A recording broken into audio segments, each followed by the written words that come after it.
हम पियरी से ही सज गईनी। बतावा तू कबले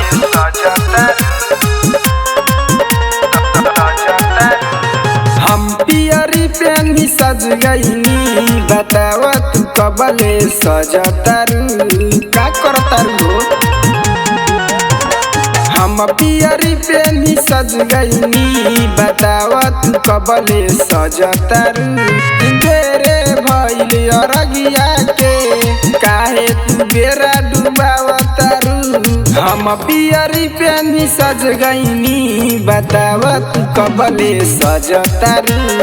हम पियरी पेनी सज गईनी।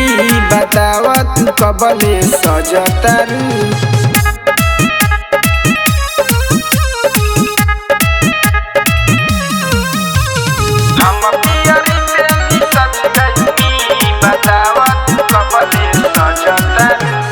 घर घर दौरा निकले लागल करतारू काहे देर हो। मिली न तई को घाटे जगैया भीड़ होई ढेर हो। घर घर दौरा निकले लागल करतारू काहे देर हो।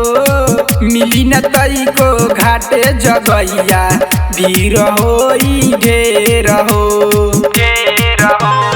खड़े खड़े थाकल तू जइबू काहे ना बात मोर बुझतारू। हम पियरी पेनी सज गईनी।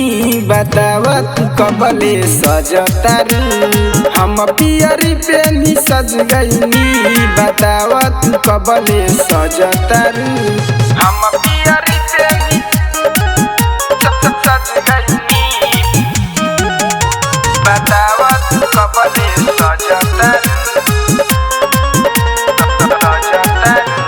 सूरज गोसाई आ जइए बाहर सगर होई अजोर हो। परना होई घाटे पजा के काती करबू अजोर हो। अरे तनी जल्दी चला।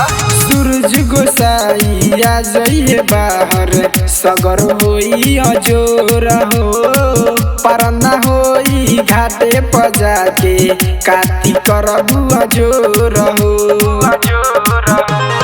अपना सैया कन्हाई के तू काहे ना बतिया बुझतारू।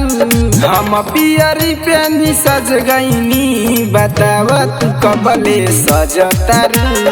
हम पियरी पेनी सज गईनी। बतावा तू कबले सजतारू।